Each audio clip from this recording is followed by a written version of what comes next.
예수님께서 성육신 하셔서 이 땅에 태어나셨을 때 지금 우리는 그때를 기념하면서 크리스마스를 보냅니다. 현재 시대에는 전 세계의 대부분의 나라가 그날을 공휴일이자 기념일로 섬기고 있죠. 그리고 이제는 그 누구도 그날을 모르는 사람도 없고 또한 그날이 예수 그리스도의 탄생하신 날이라는 것을 부정하지도 않습니다. 하지만 정작 주께서 아기로 태어나셨을 때 그의 탄생을 아무도 알 수 없었습니다.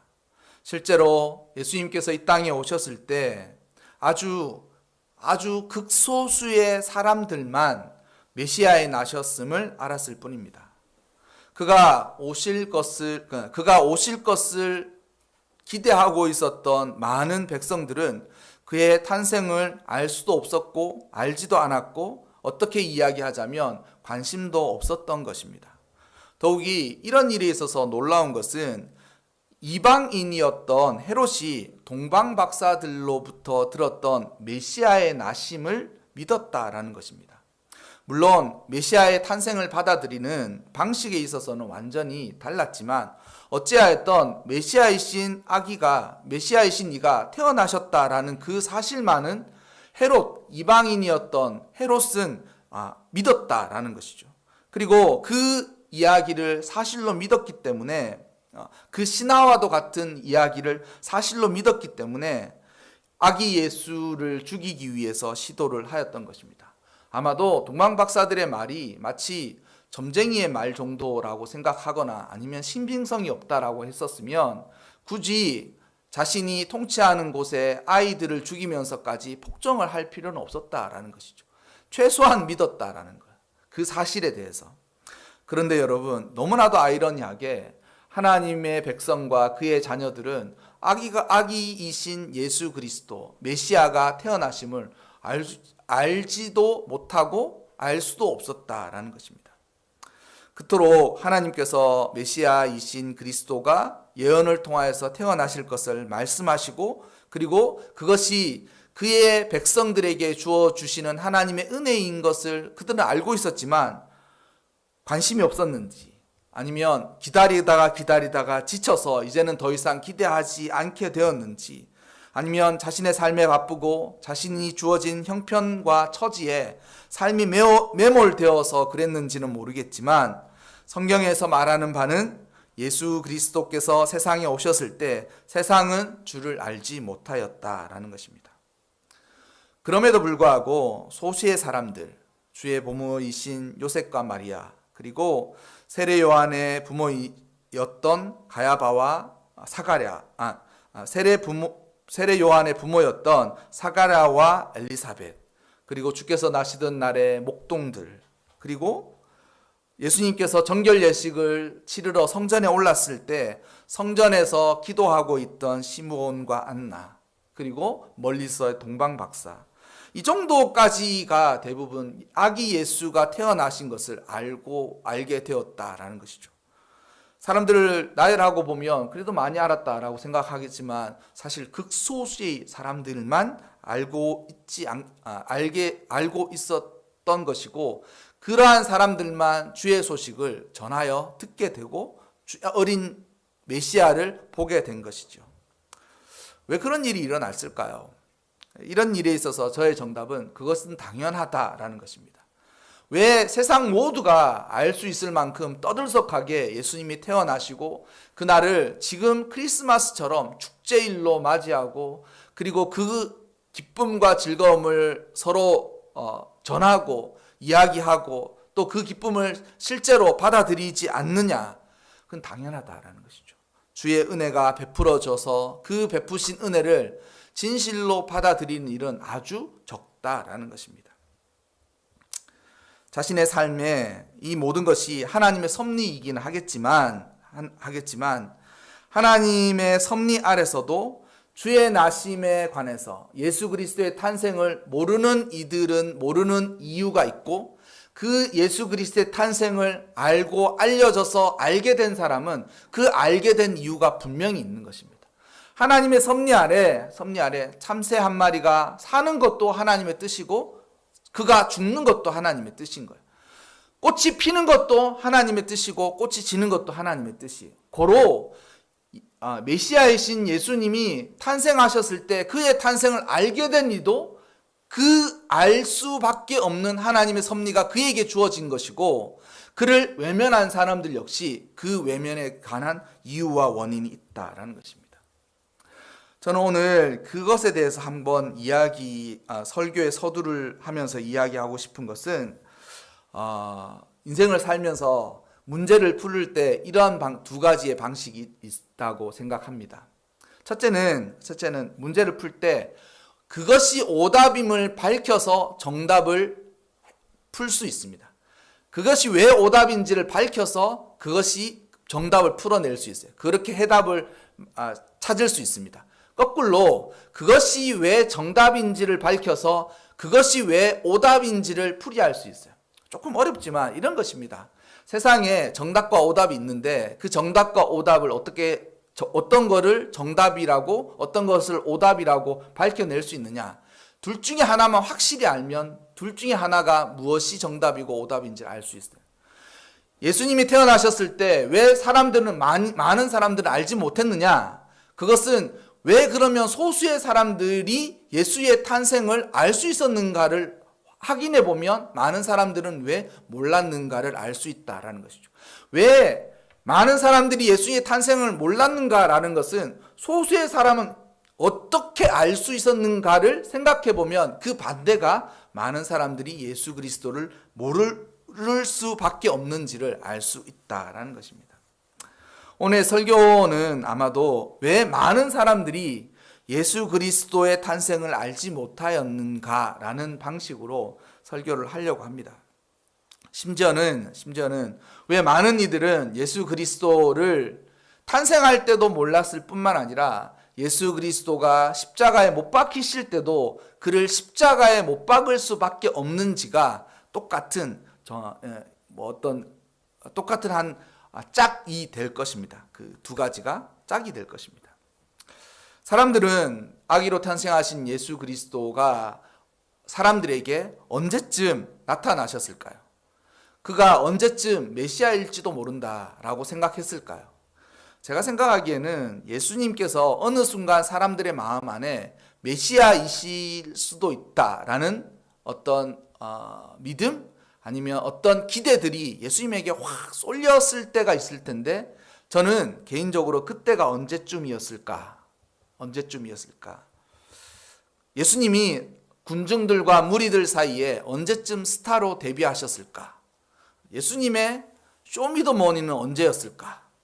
쇼미더머니 보십니까? 저도 보진 않지만 너무 아이들이 좋아하니까 아이들이 늘 그 얘기를 해요. 쇼미더머니 이번에는 누가 우승을 했다 막 이런 얘기하는데, 예수님도 쇼미더머니에서 갑자기 우승을 하셨을 때가 있는데, 제가 개인적으로 그때를 언제를 잡냐면 마태복음 14장의 오병이어 사건으로 잡습니다. 저는 어느 순간 이게 예수님이 무명의 사람으로 그의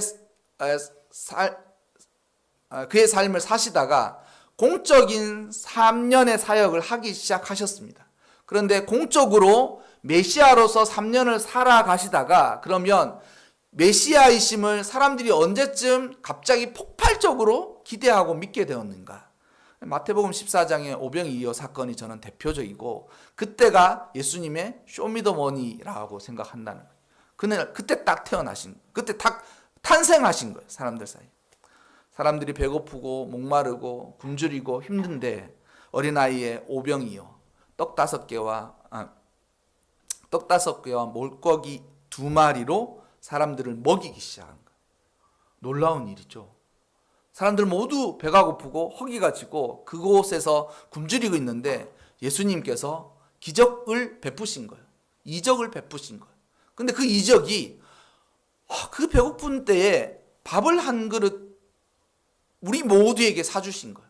우리 모두에게 배가 고픈 그때에 기적의 능력으로 우리 모두에게 밥을 차려주신 거예요. 진짜 메시아이시다라고 생각한 것이죠. 신기하게도 그 이전에도 예수님은 나병 환자도 고치시고 중풍병자도 고치시고 귀신을 내쫓으시고 많이 하셨지만 이 마태복음 14장에 오병이어의 기적이 있고 마태복음 15장을 어떻게 시작하느냐? 예루살렘. 그러니까 그 당시 수도였던 예루살렘. 모든 사람들이 살고 싶었던 모든 사람들 정치적 종교적인 그 중심지 예루살렘에서 바리새인들과 서기관들이 예수님을 찾아옵니다. 어떻게 되었겠습니까? 오병이어로 사람들을 쫙 거기서 먹이고 나자마자 그리고 마태복음 14장에 다시 한 번 더 예수님께서 떡 7개와 생선 2마리로 또한 4,000명을 먹이시고 7광주를 남기는 기적까지 행하시고 난 이후에 사람들의 마음 안에는 저는 메시아다라는 생각이 확 드러난 거예요. 확 드러난 거예요. 그러니 이 소문이 예루살렘에까지 퍼지고 예루살렘에서 예수님을 찾아와서 보게 된 것이죠. 도대체 어떤 분이신가를. 그런데 여러분, 이렇게 그들이 메시아라고 믿었고 그들이 예수 그리스도에 대해서 환호하고 예수님을 따라다가 왜 갑자기 오늘 우리가 읽었던 본문에서처럼 갑자기 예수님에게 등을 돌리고 예수님을 십자가에 못 박으라고 소리 지르고 심지어는 예수님 앞에서 자신의 머리를 흔들고 예수 그리스도를 모욕하고 조롱하고 능욕하게 되었을까요? 이들은 일주일 전에 어떤 일을 했는 줄 아십니까? 예수님이 일주일 전에 예루살렘을 입성하실 때 그들은 어린 나귀를 타고 오시는 예수님 앞에 자신들의 겉옷을 깔고 종려나무에 나뭇가지를 깔아서 그곳에서 왕으로 오시는 예수 그리스도 예수님을 메시아로 환호했습니다. 저가 우리를 진짜 우리의 메시아이시다라고 하면서 메시아가 이제 예루살렘에 왔으니 이제는 하나님의 나라가 새롭게 이루어질 것이다 라는 기대를 가지고 그곳에서 환호하고 예수 그리스도를 환영하고 그리고 예수 그리스도께서 행하실 일들을 기대하고 하다가 그 마음이 일주일 만에 삽시간에 완전히 180도 바뀌게 되었다라는 것이죠. 왜 그렇게 되었을까요? 대충 생각해 볼 수 있죠. 이런 건 아니겠습니까? 일주일 전에 그렇게 우리가 기대하고 열렬히 환영했던 그 메시아가 일주일 만에 로마의 총독 아래 무릎을 꿇린 채 로마의 총독에게 자신의 생명을 구걸하게 되는 것을 보게 된 것이죠. 자신들의 기대와 열망이 충족되지 않았다라는 사실을 깨닫고 자신들이 했던 기대만큼 분노가 차오르는 거예요. 아니, 우리를 메시아로 오셨으면 우리가 잘 먹고 잘 살고 그래서 그가 이적을 베풀어 주지 않냐. 이제는 그가 왕이 되고 하나님의 아들로 하나님의 나라를 새롭게 하면 배고파 죽는 일은 없다라는 거죠. 배고파 죽는 일은. 오병이어의 기적이 그거 아니냐라는 거예요. 그리고 심지어는 이제는 이것으로 나라의 경제는 걱정할 게 없는 거예요. 왜냐하면 물고기 2마리와 그 보리떡 7개로 사람들을 다 먹이고는 이것이 7광주리가 나오니 이것을 숫자적으로 만약 계산하면 이것을 많으면 많을수록 공장을 잔뜩 돌려서 이제는 농사 지을 필요도 없다라는 생각을 하지 않았겠습니까? 그게 말이 안 되는 상상이지만 예수님에 대한 기적과 이적 그리고 예수 그리스도를 메시아로 받아들이는 사람들에게 그런 마음들이 쫙 있다가 그 모든 것이 확 무너졌어요. 그리고 우리를 기만했다라고 생각하는 것이죠. 그러니 삽시간에 그들의 마음 안에 있는 실망감 그리고 분노가 뒤바뀌어서 우리를 그렇게 기대하게 했었음에도 불구하고 아무것도 하지 못하는 저를 십자가에 죽이고 싶어 했던 것은 당연한 것이죠. 여러분, 우리 모두 예수 그리스도를 누가 십자가에 못 박았는지를 깊이 생각해 보면 나 역시 그곳에서 자유할 수 없다라는 생각을 깊이 한다는 것입니다. 예수 믿는데 왜 이렇게 가난하게 살까요? 가난하게 사는 것과 예수 믿는 것에 상관관계가 있냐라고 한때 많은 종교 지도자들과 교회에서 그러한 일들을 자랑처럼 축복처럼 말한 때가 있었습니다. 물론 저는 하나님의 말씀을 잘 따르는 이들은 저는 하나님이 부족함이 없이 먹여주시고 인도하시는 것에 저는 믿음이 있습니다. 그리고 저도 그렇게 살아왔고 저의 앞으로 살아가는 목회 가운데도 그 말을 하게 될 거예요. 하나님이 늘 너를 먹여주실 거야. 그러니 걱정하지 말고 하나님의 나라와 의를 위하면서 살아라. 그리고 네가 주신 너의 삶은 하나님이 너에게 주신 선물이다. 그리고 그 선물을 선물처럼 소중하고도 귀중하게 너의 삶을 최선을 다해서 살아라. 그리고 하나님께서는 네가 원하는 방식이든 원하지 않는 방식이든 너의 도움이 되어 주실 것이다 라고 설교하면서 살아갈 거예요. 하지만 그 등식을 잘못 이해하셔서 교회를 출입하고 신앙생활을 많이 하고 내가 기도를 많이 하거나 믿음의 어떤 형식들을 많이 갖추면 나는 복을 받아서 순차적으로 잘 되고 나의 자산은 증식될 것이고 나는 투자하는 것마다 성공할 것이다 라고 생각하면 그것은 하나님의 말씀을 오해하고 있는 것이다 라는 것이죠. 이것에 대한 구분과 이것에 대한 구분이 명확해야 합니다. 안 그러면 그런 이야기를 늘 한다는 것이죠. 교회 다녀도 돈도 못 벌고 열심히 뭐 했다는데 되는 것도 없고 그런 푸념과 핑계들을 쏟아내기 시작한다라는 것이죠. 무리들이 그랬습니다. 무리들이 5병이어의 기적을 베푸시고 7병이어의 기적으로 7광주리를 남게 하신 예수님을 보며 그들이 삼고 싶었던 메시아는 바로 그 떡을 베푸는, 그 빵을 베푸는 메시아로 기대했던 거예요. 그러니 그들이 이제는 예루살렘 바깥에서 갈릴리에서 사역하시다가 점점 예루살렘으로 오시는 예수님을 보면서 당연히 그 기대가 있겠죠. 그가 예루살렘의 왕이 되면 그가 하나님의 아들이라고 그가 하나님의 아들이라는 말을 하였으니 이제는 우리의 기대가 충족될 것이다 라는 것이죠. 여러분, 그들은 메시아를 기다렸던 게 아니라 자신들이 생각하는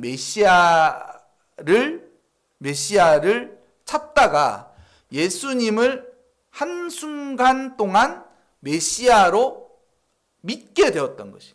믿게 되었다. 그런 일들이 안 되게 되자 얼마나 기대가 무너지고 실망이 컸겠습니까? 그래서 예수님을 두 강도 사이에 못 박은 거예요. 예수님이 십자가에 달려 돌아가신 위치가 강도 두 사이에 십자가에 못 박혀 돌아가셨지 않습니까? 그러니 예수님을 생각하는 그들의 마음이 그렇게 투영이 된 거예요. 저 두 사람의 강도와 똑같이 우리의 기대와 우리의 소망과 우리가 원하는 것을 예수님이 주는 듯 했다가 빼앗아간 거예요. 나의 기대를, 나의 소망을 빼앗아간 거예요. 그러고 나니까 얼마나 예수님을 믿었던 믿음만큼 그 무너지는 소망이 깨어지는 그런 모욕감과 분노가 가슴에서 치밀어 오르기 시작하는 것이죠. 여러분, 그 누구도 자기 중심적인 믿음과 신앙을 가지고 그것을 믿음이라고 이야기할 수 없어요.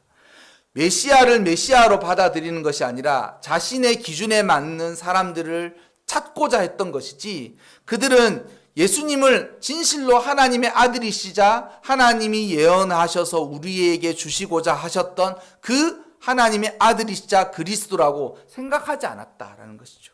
그러니 예수님을 모욕할 때도 그렇게 모욕하지 않습니까? 그가 하나님의 아들이라고 하지 않았냐? 그러면 그 능력을 지금 당장 십자가에 달려있는 그곳에서 보여보라는 거예요. 그리고 그가 하나님을 신뢰하고 하나님을 의지한다고 했으니 하나님이 그를 구원하실 것이다 라고 모욕하는 것이죠. 그런데도 여러분, 놀랍게 하나님께서는 이 말씀의 문자적인